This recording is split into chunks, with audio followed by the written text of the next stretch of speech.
আসসালামু আলাইকুম প্রিয় শিক্ষার্থী বন্ধুরা, তোমাদের সবাইকে নাজমুল টিউটোরিয়ালে স্বাগত। আজকে উদ্ভিদ শারীরতত্ত্ব অধ্যায়ে সালোক সংশ্লেষণ সম্বন্ধে প্রাথমিক ধারণা দেওয়া হবে, প্লাস এই ক্লাসে চক্রীয় ফটোফসফোরাইলেশন নিয়ে আলোচনা করব। তো প্রথমে আসলে সালোক সংশ্লেষণ কি? সালোক সংশ্লেষণ হচ্ছে যে জৈব রাসায়নিক প্রক্রিয়ায় উদ্ভিদ সূর্যালোকের উপস্থিতিতে ক্লোরোফিল অণুর সহায়তায় কার্বন ডাই অক্সাইড এবং পানির সাথে বিক্রিয়া ঘটিয়ে গ্লুকোজ বা শর্করা জাতীয় খাদ্য তৈরি করে তাকেই সালোক সংশ্লেষণ বলে। যে জৈব রাসায়নিক প্রক্রিয়ায় উদ্ভিদ সূর্যালোকের উপস্থিতিতে ক্লোরোফিল অণুর সহায়তায় কার্বন ডাই অক্সাইড ও পানির সাথে বিক্রিয়া ঘটিয়ে গ্লুকোজ বা শর্করা জাতীয় খাদ্য তৈরি করে তাকেই সালোক সংশ্লেষণ বলে। তাহলে এর বিক্রিয়াটি হচ্ছে ঠিক এভাবে যে 6 অণু কার্বন ডাই অক্সাইড প্লাস 12 অণু পানি সানলাইট বা সূর্যালোকের উপস্থিতিতে আর ক্লোরোফিল অণুর সহায়তায় ক্লোরোফিল অণুর সহায়তায় গ্লুকোজ তৈরি করবে। আমার গ্লুকোজের সংকেত হচ্ছে C6H12O6 প্লাস 6 অণু পানি, 6 অণু অক্সিজেন প্লাস 6 অণু পানি। এটাই হচ্ছে আমার সালোক সংশ্লেষণ রিঅ্যাকশন। তো এখানে আমি যদি একটা জিনিস বলি যে এটার অনুসরণ নৈতিক আসে যে সালোক সংশ্লেষণ প্রক্রিয়া এই যে উৎপন্ন যে 6 অণু অক্সিজেন, এই উৎপন্ন অক্সিজেনের উৎস কি? তাহলে হতে পারে এই অক্সিজেন, এখানে কার্বন ডাই অক্সাইড অক্সিজেন আছে, পানিতেও কি অক্সিজেন আছে, তাহলে এই অক্সিজেন হতে পারে পানি থেকে আসছে নয়তো কার্বন ডাই অক্সাইড অথবা এই দুইটা থেকে। তো এই অক্সিজেনের 1941 সালে বিজ্ঞানী রুমেন ও বিজ্ঞানী ক্যামেল আবিষ্কার করেন যে এই যে সালোক সংশ্লেষণ প্রক্রিয়ায় উৎপন্ন অক্সিজেনের উৎস হচ্ছে পানি, এই অক্সিজেনের সোর্স হচ্ছে আমার পানি। তাহলে এটা যদি কোনো নৈতিক আসে এই অক্সিজেন উৎস হচ্ছে পানি। তা আবার ওনারা দুজন এটাও উৎপন্ন করছে, এটাও আবিষ্কার করেছেন যে এই যে অক্সিজেন, এক অণু অক্সিজেন উৎপন্ন হতে 2 অণু পানির দরকার। তো আমরা নরমালি এটা দেখি, এই দেখো একটা পানির অণুতে কি আসে, হাইড্রোজেন অণু প্লাস হাফ অণু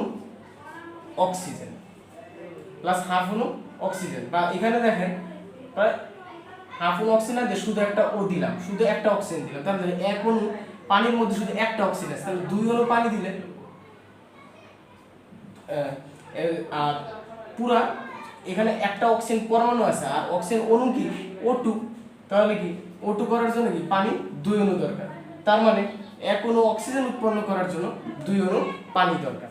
সালোক সংশ্লেষণের কলা কৌশলকে দুটি পর্যায়ে ভাগ করা হয়েছে, একটি হচ্ছে আলোক পর্যায়, অন্যটি হচ্ছে অন্ধকার পর্যায় বা আলোক নিরপেক্ষ পর্যায়। তাহলে আলোক পর্যায় দেখে বোঝা যাচ্ছে যে কি এটা কি আলো বা সূর্যালোকের উপস্থিতি হবে। তাহলে এখন আলোক পর্যায়কে আবার আরো দুটা ভাগে ভাগ করা হয়েছে, একটি হচ্ছে চক্রীয় ফটোফসফোরাইলেশন আর একটি অচক্রীয় ফটোফসফোরাইলেশন। আর অন্ধকার পর্যায়কে 3টা ভাগে ভাগ করা হয়েছে, C3 চক্র, C4 চক্র বা CAM চক্র। তো আজকের এই টিউটোরিয়ালে চক্রীয় ফটোফসফোরাইলেশন নিয়ে আলোচনা করা হবে। তো প্রথমে আমরা জানি আলোক পর্যায় কি। সালোক সংশ্লেষণের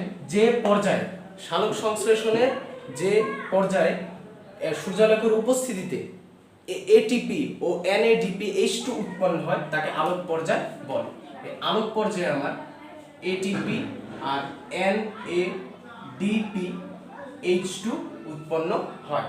এটিপি মানে অ্যাডিনোসিন ট্রাইফসফেট আর NADPH2 হচ্ছে নিকোটিনামাইড অ্যাডিনিন ডাইনিউক্লিওটাইড ফসফেট। আর অন্ধকার পর্যায়ে হচ্ছে যে পর্যায়ে দেখেন আলোক পর্যায়ে সৃষ্টি হচ্ছে এটিপি আর NADPH2, আর এই আলোক পর্যায়ে ক্লোরোপ্লাস্টের গ্রানায় সংগঠিত হয় এবং এটি রাতে, যেহেতু এটা আলোক পর্যায়ে সূর্যের উপস্থিতি, রাতে কি সূর্যের আলো দেখা যায় না, তখন তার মানে এটা রাতে সংগঠিত হবে না। আর অন্ধকার পর্যায়ে কি হয়, এই আলোক পর্যায়ে যে এটিপি এবং NADPH2 উৎপন্ন হয়েছে, এই এটিপি এবং NADPH2 কে কাজে লাগিয়ে শর্করা বা গ্লুকোজ বা শর্করা জাতীয় খাদ্য তৈরি হয় অন্ধকার পর্যায়ে। তবে অন্ধকার পর্যায়ের সংখ্যা হচ্ছে সালোক সংশ্লেষণের যে পর্যায়ে আলোক পর্যায়ে সৃষ্ট এটিপি এবং NADPH2 হতে গ্লুকোজ এবং এটিপি NADPH2 এর সহায়তায় গ্লুকোজ ও শর্করা জাতীয় খাদ্য তৈরি করা হয় তাকে অন্ধকার পর্যায় বলে। বন্ধুরা, চক্রীয় এবং অচক্রীয় ফটোফসফোরাইলেশন প্রক্রিয়ার আগে এই কিছু জিনিসের আমাদের ফুল মিনিং গুলো জানতে হবে। তো প্রথমে আসি এডিপি, এগুলো কিন্তু ক্লাস 9 দেখেছি এডিপির কথা, অ্যাডিনোসিন ডাইফসফেট। আইপি মানে ইনঅর্গানিক ফসফেট। এটিপি এর ফুল মিনিং হচ্ছে অ্যাডিনোসিন ট্রাইফসফেট, মানে এখানে দুইটা ফসফেট, এখানে তিনটা, এখানে ট্রাই পিকিউ হচ্ছে plastoquinone, PQ full meaning plastoquinone, এটা হচ্ছে একটি লিপিড, এক ধরনের লিপিড। সাইটোক্রোম, সাইটোক্রোম গত ক্লাসে বলছি, এখানে সাইটো অর্থ হচ্ছে শ্বেত, ক্রোম অর্থ হচ্ছে রঙিন বা রঞ্জিত পদার্থ, তার মানে এটা এক ধরনের রঞ্জিত পদার্থ, এবং এটা হচ্ছে এক ধরনের সাইটোক্রোম হচ্ছে প্রোটিন, এবং এই প্রোটিনটা কি করে ইলেকট্রন ক্যারিয়ার হিসেবে কাজ করে বা ইলেকট্রনের বাহক হিসেবে কাজ করে। এখানে যতগুলো আছে এই নিচে এই সবগুলোই ইলেকট্রন বাহক। তারপর পিসিতে ফুল মিনিং হচ্ছে প্লাস্টোসায়ানিন, এটাও একটি প্রোটিন, এটা একটা চলনশীল প্রোটিন, চলনশীল প্রোটিন, এটাও আমার ইলেকট্রন বহন করার ক্ষমতা রাখে।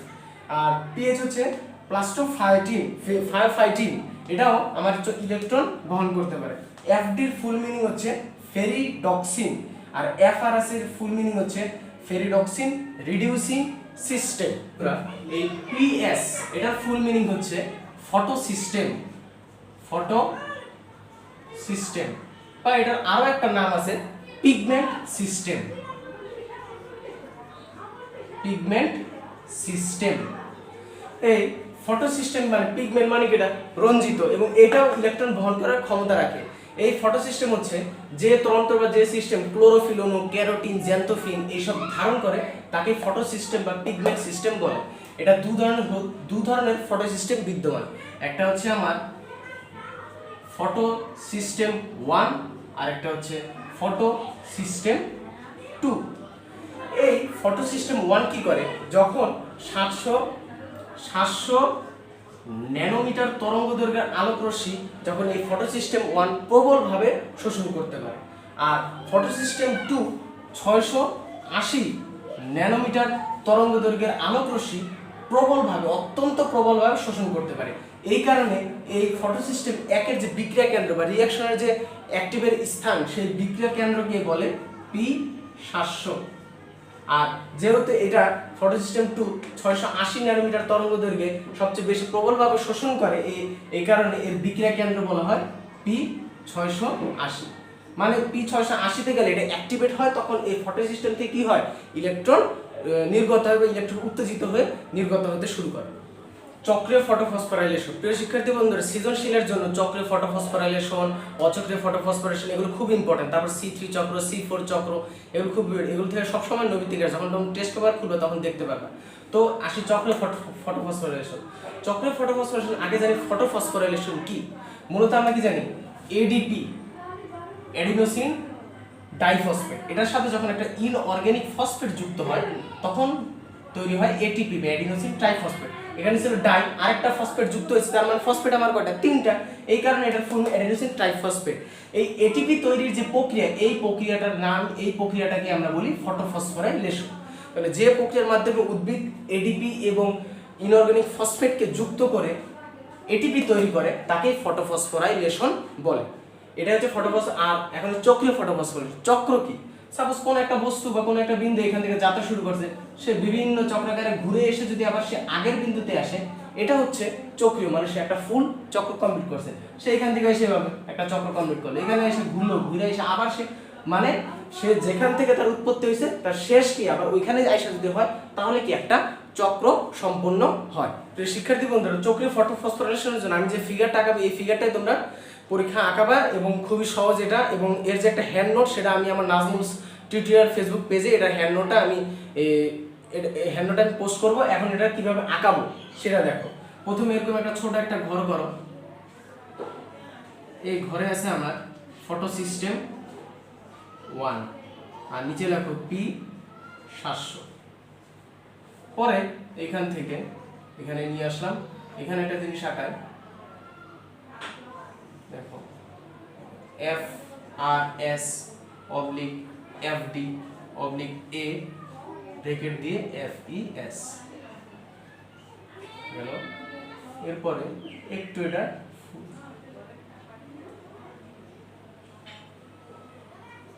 এটা লিখবা সাইটোক্রোম B6, এরপরে ফুল একটা দাগ দিবা, প্লাস্টোকুইনন PQ, প্লাস্টোকুইনন থেকে আমার আসবে cytochrome F, cytochrome F, cytochrome F থেকে আমার পি সি, পি সি এইখান থেকে এসে আসবে এখানে। আর প্রত্যেক জায়গায় দুইটা করে ইলেকট্রন, দুইটা করে ইলেকট্রন, দুইটা করে ইলেকট্রন, দুইটা ইলেকট্রন, দুইটা ইলেকট্রন, দুইটা ইলেকট্রন। আর এখানে পি কিউ থেকে সিএফ এর মাঝে লিখবা এবার কিন্তু এডিপি প্লাস ইনঅর্গানিক ফসফেট মিলে এটিপি তৈরি করে। আর এখানে লিখবা 683 ন্যানোমিটার লাইট।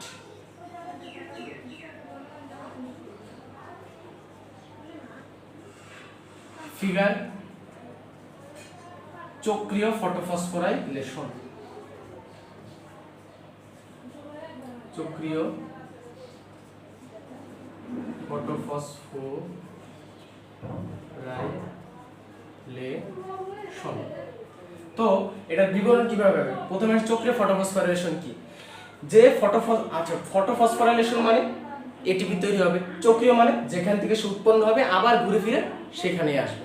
তাহলে এটার সংজ্ঞা হচ্ছে যে ফটোফসফোরাইলেশন প্রক্রিয়ায় সূর্যালোক থেকে আলোক রশ্মি শোষণের ফলে ক্লোরোফিল, যে ফটোফসফোরেশন প্রক্রিয়ায় ক্লোরোফিল অণু আলোক রশ্মি শোষণের ফলে ক্লোরোফিল অণু থেকে নির্গত অধিক শক্তি সম্পন্ন ইলেকট্রন বিভিন্ন বাহকের মাধ্যমে এক অণু এটিপি তৈরির পর আবার সেই ক্লোরোফিল অণুতে ফিরে আসে, তাকে চক্রীয় ফটোফসফোরাইলেশন বলে।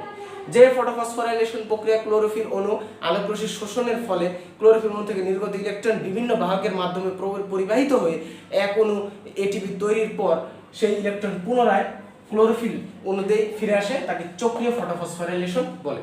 তাহলে এই প্রক্রিয়ার শুরুতে প্রথমে কি হয়? ফটোসিস্টেম 1, প্রথমে কি হয়? ফটোসিস্টেম 1 এর যে ক্লোরোফিল অণু, ফটোসিস্টেমের 1 এর ক্লোরোফিল অণু 683 ন্যানোমিটার তরঙ্গদৈর্ঘ্যে আলোক রশ্মি শোষণ করে। যখন নরমাল এর ক্লোরোফিলের কিছু না কিছু শক্তি থাকবে, সেই শক্তির সাথে যখন 683 ন্যানোমিটার আলোকটা শোষণ করে, তখন কি এই জিনিসটা তার বিক্রিয়া কেন্দ্র, ফটোসিস্টেম 1 তার বিক্রিয়া কেন্দ্র P700 পৌঁছা যায়। যখন P700 পৌঁছায় তখন তার মধ্যে ইলেকট্রনগুলো উত্তেজিত হয়, তখন সেটা ইলেকট্রনকে কি করে? ছেড়ে দেয়। তখন তার এই P70 ইলেকট্রন FRS বা ফেরিডক্সিন রিডিউসিং সিস্টেমে স্থানান্তরিত হয়। কোন কোন বিজ্ঞানীর মতে FRS না FAD তে স্থানান্তরিত, FAD এর ফুল মিনিং হচ্ছে ফেরিডক্সিন। আবার কার মতে এটা AFES এ স্থানান্তরিত। এই কারণে আমি অবলিক দিয়ে তিনটা লিখে দিয়েছি। এরপরে সেই ইলেকট্রন, উত্তেজিত ইলেকট্রন FRS, FD বা AFES থেকে PQ বা প্লাস্টোকুইননে স্থানান্তরিত হয়। কিন্তু কার মতে PQ তে আগে পৌঁছে না। কেউ কেউ বলছে যে আগে B6 এ, সাইটোক্রোম B6 এ ইলেকট্রনটা আসে, তারপর PQ তে আসে। এটা কিছু মানুষ বলছে। এই কারণে আমি এটা ফুল দেখো, এই কারণে দেখো বক্সটা আমি কিন্তু এইভাবে দিছি, বক্সটা কিন্তু ফুল এইভাবে দেই নাই, তো এটা এইভাবে দিতে হবে। তারপর কি হয়? প্লাস্টোকুইনন থেকে ইলেকট্রন সাইটোক্রোম F এ যায়। যখন প্লাস্টোকুইনন থেকে ইলেকট্রন সাইটোক্রোম F এ যায়, তখন কিছু পরিমাণ শক্তি হারায়। এই শক্তি হারানোর ফলে এই যে পরিমাণ শক্তি আছে, এই শক্তিকে কাজে লাগিয়ে এটিপি এবং ইনঅর্গানিক ফসফেট যুক্ত এটিপি তৈরি হয়। এই যে ফটোফসফোরেশন প্রক্রিয়া মানে এটিপি তৈরি হবে, এইখানে গিয়ে সেই এটিপিটা তৈরি হয়েছে। তারপর ইলেকট্রন সাইটোক্রোম F থেকে পিসি বা প্লাস্টোকুইননে প্রবেশ করে এবং প্লাস্টোকুইননের মধ্য দিয়ে আবার P700 পৌঁছায়, আবার P700 ফিরে আসে। অর্থাৎ সেই ইলেকট্রন যেখান থেকে উৎপন্ন হয়েছে আবার সেখানে ফিরে আসে। এটাই হচ্ছে চক্রীয় ফটোফসফোরাইলেশন। তাহলে এই চক্রীয় ফটোফসফোরাইলেশন প্রথমে কি হয়? ফটোসিস্টেম 1 683 ন্যানোমিটার, ফটোসিস্টেম 1 এর ক্লোরোফিল অণু 683 ন্যানোমিটার তরঙ্গদৈর্ঘ্যের আলোক শোষণের ফলে বিক্রিয়া কেন্দ্র P700 পৌঁছায়। তখন এর মধ্যস্থ ইলেকট্রন একে FRS বা FD বা AFES এ স্থানান্তরিত হয়। আর FRS, FD অথবা AFES থেকে ইলেকট্রন প্লাস্টোকুইননে স্থানান্তরিত হয়। কারো মতে প্লাস্টোকুইননে পৌঁছানোর পূর্বে ইলেকট্রনটা সাইটোক্রোম B6 এ স্থানান্তরিত হয়। আর এই প্লাস্টোকুইনন থেকে ইলেকট্রন সাইটোক্রোম F এ পৌঁছায়, স্থানান্তরিত হয় এবং এর সঙ্গে কিছু পরিমাণ শক্তি হারায়। ওই শক্তি কাজে লাগিয়ে এডিপি এবং ইনঅর্গানিক ফসফেট যুক্ত হয়ে এক অণু এটিপি তৈরি করে। আবার সেই ইলেকট্রন সাইটোক্রোম F থেকে PC এর মধ্য দিয়ে P70 তে পৌঁছায়। এভাবে চক্রীয় ফটোফসফোরাইলেশন প্রক্রিয়া সংঘটিত হয়। তো প্রিয় শিক্ষার্থী বন্ধুরা, এর পরের ক্লাসে অচক্রীয় ফটোফসফোরাইলেশন নিয়ে আলোচনা করা হবে। আর ততক্ষণ পর্যন্ত তোমরা যে যেখানেই থাকো ভালো থাকো, সুস্থ থাকো। আবার দেখাবো তোমাদের সবার সাথে। আসসালামু আলাইকুম ওয়া রাহমাতুল্লাহি ওয়া বারাকাতুহু।